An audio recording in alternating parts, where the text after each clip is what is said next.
Olá, está começando mais um retrato pela TV Assembleia, a TV do povo do Maranhão.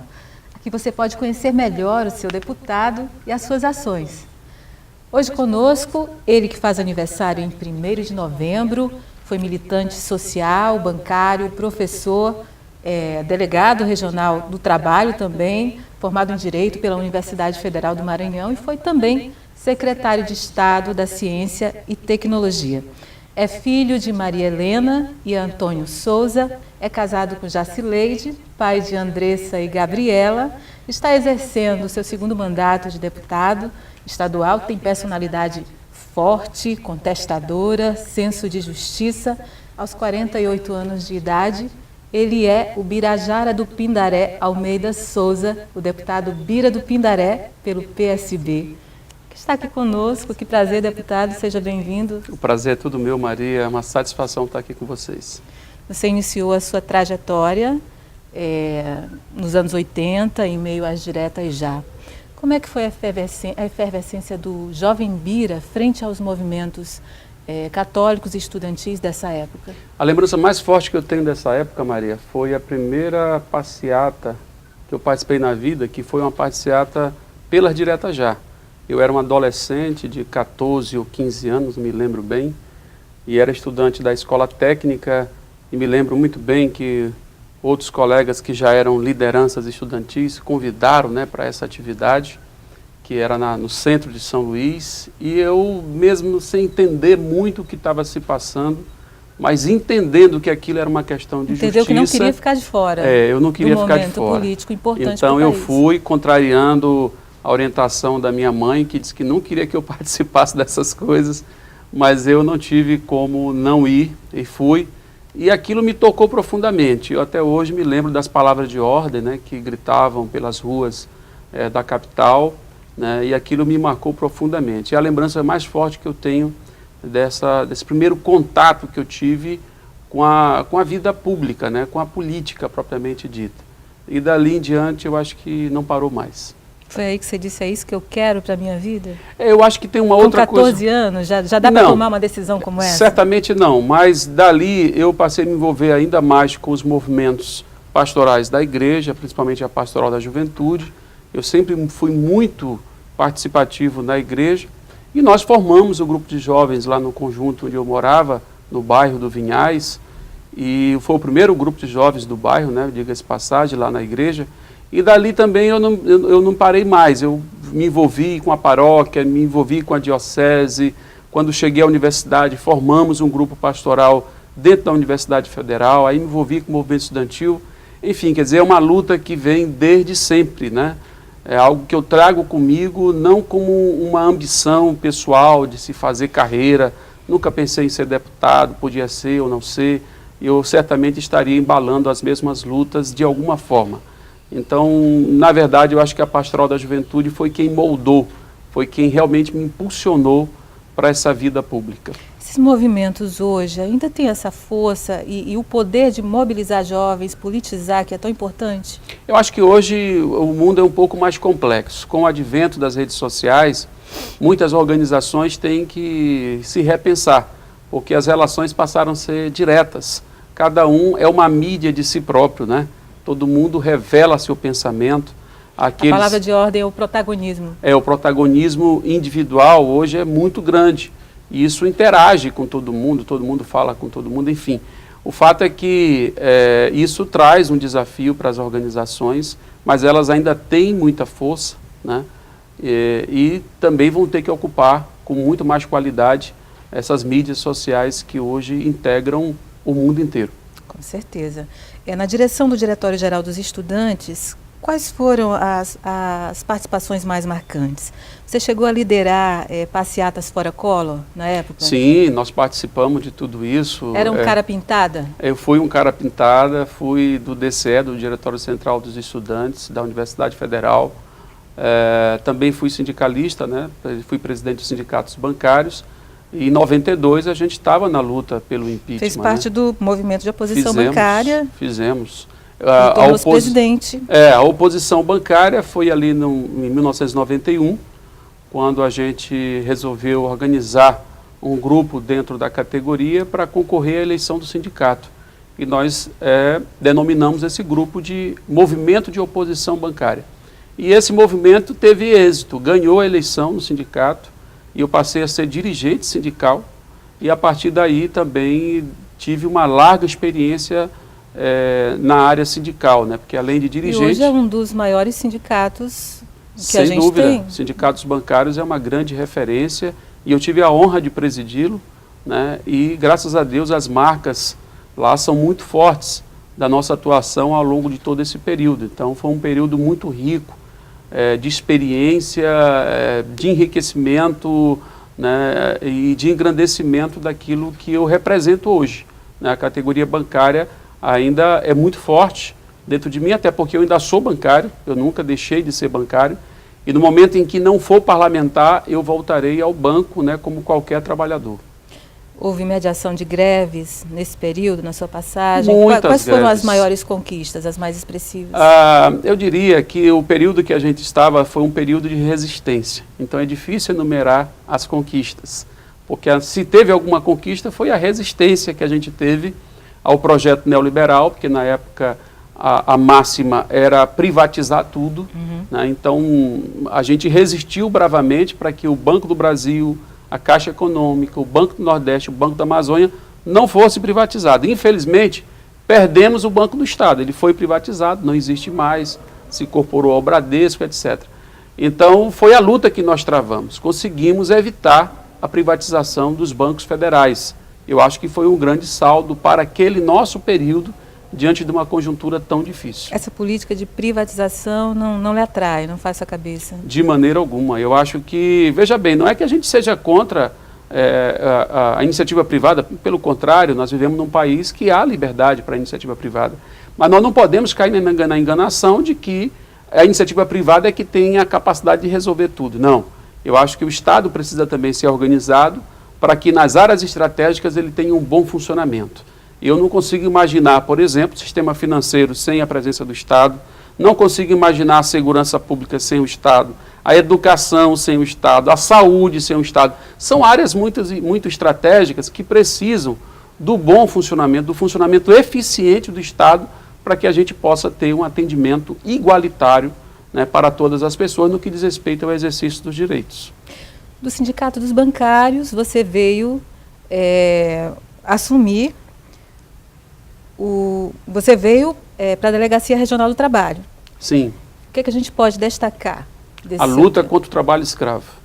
Esse foi uma... Ainda persiste? Ainda, infelizmente, ainda é uma realidade, mas na época a gente conseguiu trazer avanços importantes, porque nós conseguimos que a Delegacia do Trabalho ela se incorporasse, né, a essa luta que já era travada no Brasil inteiro, e a nível local também passou a ter essa presença forte da Delegacia do Trabalho, o que ajudou muito a coibir essas práticas aqui no estado do Maranhão. Mas, infelizmente, ainda é uma realidade. Ainda não foi totalmente superado, mas eu diria que nós avançamos muito, graças ao trabalho da Delegacia, né, do Ministério do Trabalho e em parceria também com as organizações civis, que até hoje fazem um trabalho exemplar, né, de denúncia dessas práticas no Maranhão e no Brasil. Eu vou pedir para o senhor contar um case desses que aconteceram, que o senhor presenciou, que o senhor acompanhou durante a sua passagem pela delegacia. Olha, os casos são inúmeros, né? O delegado ele não estava presente nas operações, né? Normalmente quem comparecia às operações eram os auditores fiscais. E o que mais me marcou nesse período foi a ameaça de morte que eu recebi na época, por conta de operações que estavam sendo realizadas no Estado, e a gente recebeu telefonemas na secretaria, na delegacia, com a ameaça de morte. Eu tive que andar escoltado pela Polícia Federal por vários dias, né, por conta dessa ameaça de morte que a gente até hoje não conseguiu identificar a origem, mas era claramente uma reação ao trabalho que a gente realizava no estado do Maranhão. Então, de tudo que aconteceu, sem dúvida, foi o que mais me marcou. A origem desse trabalho escravo é mais rural? É mais rural. No caso do Maranhão, é mais rural. E tem a ver geralmente com fazendas muito isoladas, né? E de pessoas que ainda têm uma certa arrogância de achar que elas não são obrigadas a cumprir, né, com os direitos dos trabalhadores. Isso é uma coisa ultrapassada, não existe mais. Então, o trabalhador rural, ele é um trabalhador, né, como qualquer outro, né, como trabalhador urbano, e é sujeito de direito, igualmente. Portanto, precisa ser respeitado. Então, essa mentalidade foi a grande luta que a gente travou. Nós mobilizamos muito, envolvemos as organizações civis, fizemos campanha muito forte. Eu acho que, inclusive, foi a campanha mais forte ao longo de todo esse período que teve aqui no estado do Maranhão de conscientização sobre a problemática. Isso aí foi no período de 2003 a 2006, né? Foram esses 4 anos aí. E o senhor foi professor também, como é que foi essa experiência?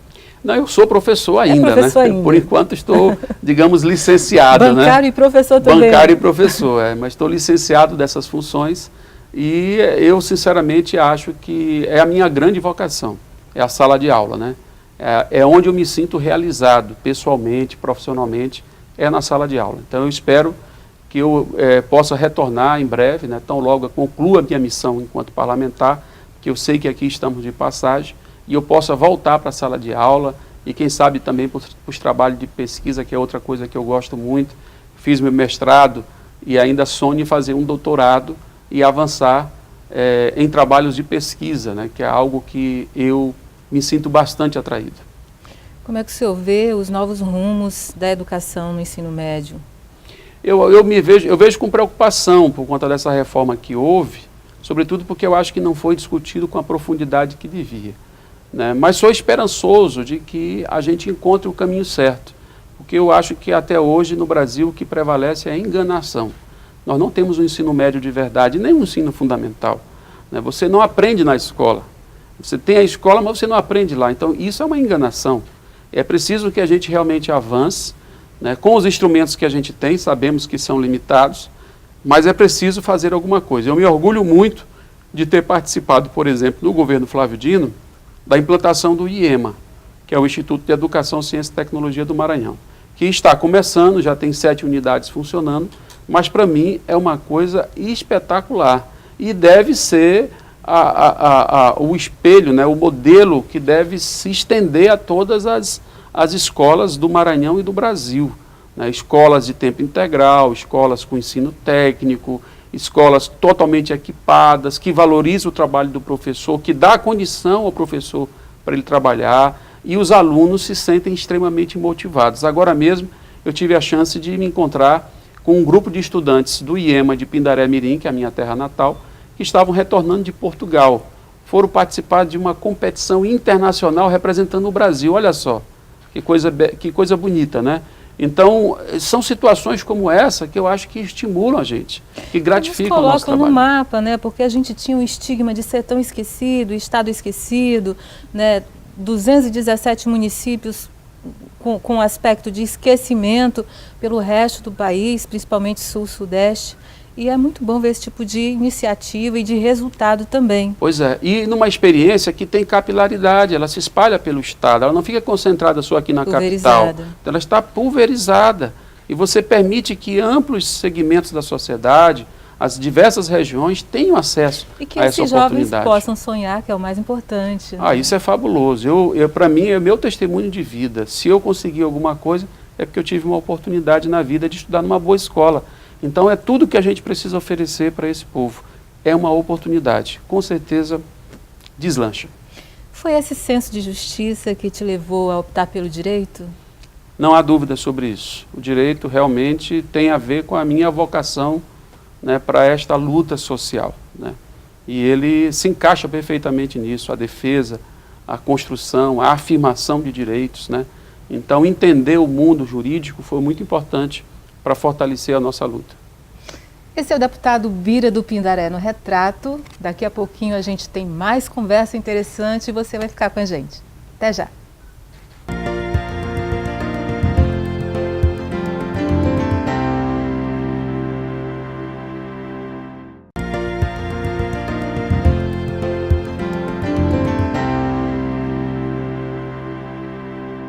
Estamos de volta com o Retrato, hoje na companhia do deputado Bira do Pindaré.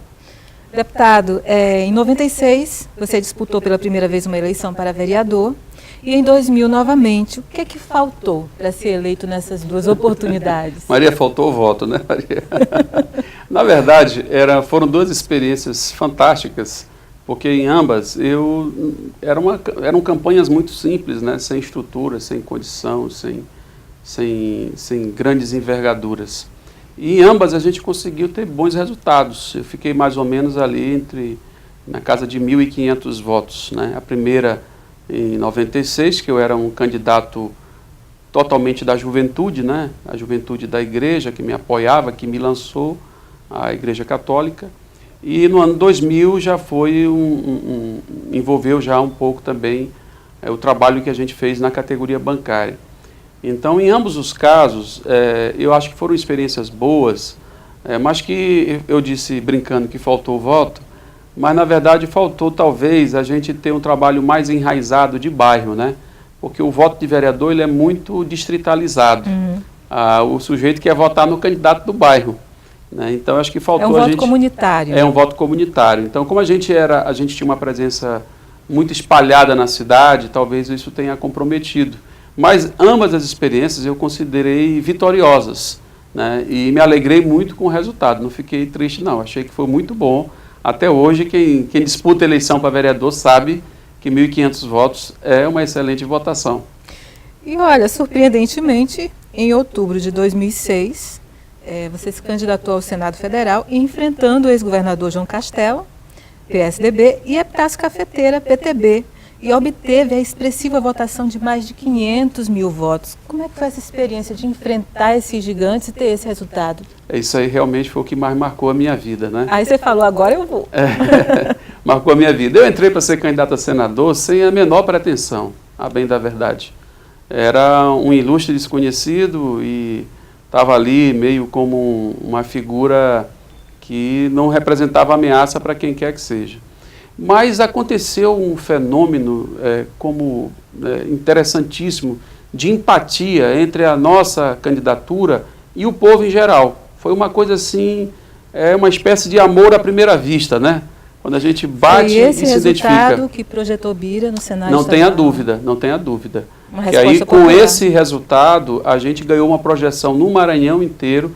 Eu fui mais votado da capital na época, o mais votado de Imperatriz, de Bacabal, de Santo Inês, de Pindaré, quer dizer, muitas cidades, as cidades médias e grandes, eu fui o mais votado ou fui muito bem votado, se mostrando que o povo tinha o desejo de uma mudança, né? E eu enfrentei, como você disse, grandes figuras da política maranhense, o finado João Castelo e o ex-governador Cafeteira, né? Inclusive concluiu o mandato de senador há pouco tempo, de maneira que a gente se sentiu assim com um entusiasmo muito grande com aquilo. Foi a primeira vez que eu percebi o nosso potencial e a nossa força eleitoral no estado do Maranhão. E depois disso eu consegui me eleger 2 vezes deputado estadual. Então, sou muito grato ao povo. Aí você veio com tudo em 2010, se elegeu pela primeira vez para um cargo público, tornando-se deputado estadual. Como é que foi essa campanha? Quais foram as dificuldades? Olha, eu fui com uma campanha muito difícil porque o PT estava dividido, eu era do PT na época, e o PT tinha uma ala que apoiava o grupo que estava no poder, a governadora Rosiana Sarney, e tínhamos nós que apoiávamos já o governador, o então candidato Flávio Dino. Então a gente se dividiu. E mesmo assim eu fui para a campanha sem dinheiro e com esse problema político terrível que existia aqui no estado do Maranhão. Mas mesmo sem condição, sem estrutura e tal, sem apoios. Dona Jacileide apoiou de cara? De cara, totalmente. A família inteira estava unida em torno desse projeto. E muitos companheiros, né, juntos. Chegaste a abrir mão de algo pessoal para poder investir na campanha? Eu tive que vender o único apartamento que eu tinha para comprar um veículo, um carro, né, uma caminhonete, para poder percorrer o estado do Maranhão. Fui morar com minha mãe. Sem nenhum medo, sem nenhum temor de não dar certo? Não, eu estava preocupado. Se não desse certo, eu ia ter um problemaço para resolver. Mas a gente estava preparado. Eu combinei com minha mãe, com minha esposa, com minhas filhas, e a gente concordou em fazer isso, porque, de certa forma, era a última tentativa nossa, né? Eu já estava disposto a largar de mão essa história de concorrer à eleição, que é muito dura, é muito difícil. As pessoas não têm ideia do quanto isso é difícil para quem vem de baixo, no caso como eu. Então a gente resolveu vendeu o apartamento, que era o apartamento que a gente morava. Na apartamento época, da família. O apartamento da família, eu, minha esposa e minhas 2 filhas, ali no Turu. E aí vendemos o apartamento, comprei o carro e fui viajar pelo interior. Graças a Deus, deu certo, né? Graças a Deus. Eu queria saber, na visão de Bira de Pindaré, o que é ser de esquerda e o que é fazer a oposição? Olha, a oposição é uma coisa circunstancial, que tem a ver com quem está no governo ou não. Se você se opõe ao governo, então você vira oposição. Mas necessariamente ser de oposição não é ser de esquerda. Eu acho que ser de esquerda é uma referência que se pauta em princípios, né? Na defesa da justiça, né? Das causas sociais, da igualdade de oportunidade entre as pessoas, né? É esse senso que define uma pessoa de esquerda. A pessoa que se incomoda com a injustiça será sempre uma pessoa de esquerda. Essa é a minha visão, né? E é por isso que diferencia daqueles que acham corriqueiro, que pode acontecer. A capacidade de se indignar. Exatamente. Eu acho que quem é de esquerda tem sempre a capacidade de se indignar com o que há de injustiça no mundo, né? E hoje no PSB, está mais tranquilo? Está dando para desenvolver um trabalho, o seu trabalho com a sua corrente de pensamento? Olha, eu não diria isso, né? O mundo é muito complexo, né? Então, no PSB também tem seus problemas. Não se faz política sozinho. Não se faz. E os partidos, de modo geral, todos eles têm problemas. E o PSB não é diferente. E hoje eu percebo isso. Por exemplo, o partido tem uma orientação nacional de aproximação com o governo Temer, e eu não sou dessa linha, né? Sou contrário a essa linha. Então, são situações que a gente vive dentro do partido, né? Como é que você lida pessoalmente com essas frustrações? Olha, eu tento tocar a vida adiante, porque, afinal de contas, essas situações não têm a ver com uma ambição minha pessoal. Não é uma questão que me sufoque, né? É algo que é da política, é da vida, é do cotidiano, né, de quem está no mundo da política. Então, eu tento encarar isso da maneira mais natural possível. Durante o seu primeiro mandato aqui na casa, eu ocupava a edição do site, eu era editora do site da Assembleia. E todas as notícias que a gente recebia era de um deputado muito atuante, muito efervescente, muito ativo mesmo na tribuna. Ou seja, um deputado efetivamente de esquerda, realmente, que fazia uma esquerda muito eficiente. Eu queria que você destacasse alguns episódios ou algumas discussões de tribuna dessa época, que a gente possa destacar. Muita coisa, né? Lembrar, assim, algumas. Vamos ver aqui, Maria. Eu acho que a luta pela questão fundiária, né, foi algo que marcou muito. As batalhas que nós travamos aqui, como a gente era de oposição, a gente, enfim, tinha o trabalho ali permanente de fiscalização do governo, e nós trouxemos muita denúncia para o plenário, de estradas fantasma, de obras fantasma. Essas coisas aconteceram e elas foram muito fortes aqui no plenário. São as lembranças mais intensas que eu tenho desse primeiro mandato, né? Foi um mandato, como você mesma disse, era um mandato de oposição, né? Porque de esquerda a gente continua sendo, só que hoje eu sou da base do governo. Nós passamos a vida toda lutando para ganhar uma eleição no estado do Maranhão. Conseguimos ganhar, primeiro com Jackson Lago, que infelizmente foi cassado, não concluiu o mandato e infelizmente faleceu, e agora conseguimos com Flávio Dino, né? Então, depois de tanto tempo a gente consegue uma eleição dessa, a gente quer que esse mandato dê certo. Então eu estou trabalhando fortemente para que esse governo dê certo, porque eu acho que isso é muito importante para a história do Maranhão. E com uma vitória esmagadora. Sem dúvida. A exemplo do que aconteceu com o Dr. Jackson, né? Há o temor, assim, vocês têm feito um trabalho notável, têm desenvolvido um trabalho eficaz, que é mais do que ser apenas notável, mas existe algum temor de um golpe, por exemplo, de alguma coisa que possa vir e frustrar, né, a expectativa ou os planos? Não, a gente não tem nenhuma preocupação com isso, que não tem nada colocado objetivamente que possa representar uma ameaça para o mandato do governador Flávio Dino. O que a gente se preocupa é com o desenvolvimento do trabalho, são a efetividade das ações com os resultados e, evidentemente, o êxito em 2018 com a sua reeleição. é isso que nos ocupa e o que nos preocupa. Ok. Em 2014, se reelegeu deputado estadual, com quase 20 mil votos a mais que na primeira disputa, na primeira eleição. É uma resposta popular ao seu desempenho?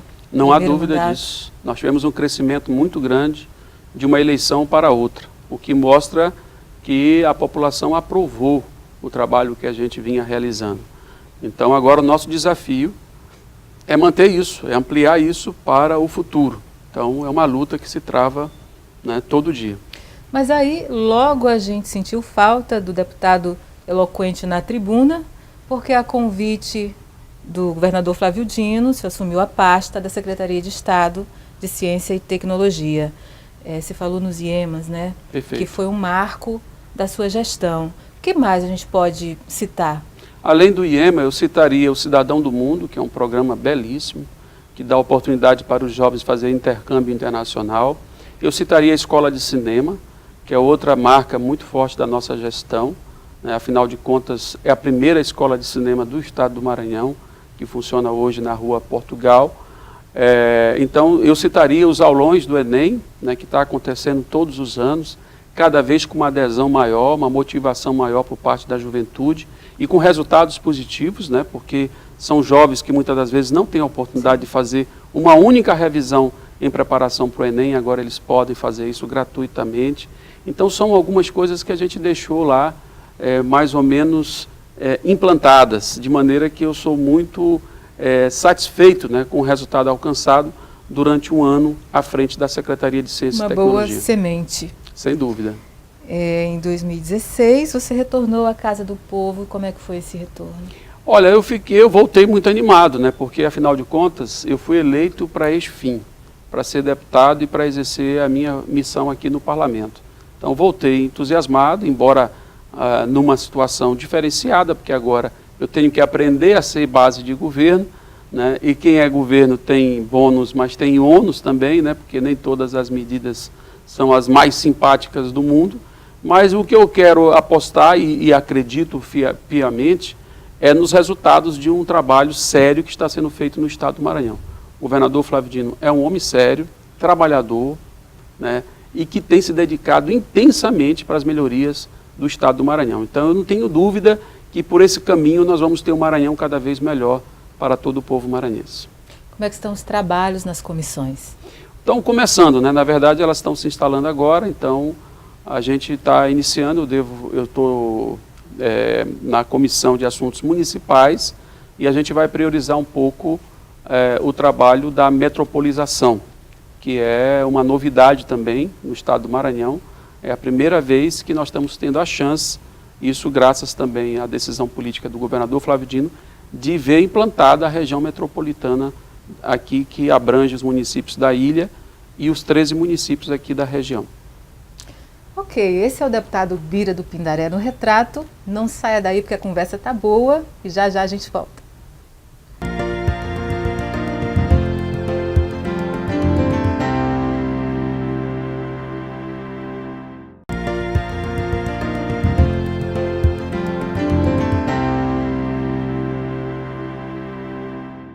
Estamos de volta com o Retrato, hoje com o deputado Bira do Pindaré. Bira nasceu na Rua Sorriso, em Pindaré Mirim, dentro de uma bacia, pelas mãos da parteira Dona Zizi.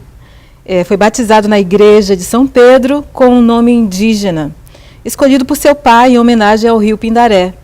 Deputado, conta pra gente dessa infância, e eu só quero enfatizar aqui o significado do seu nome, é Grande Guerreiro.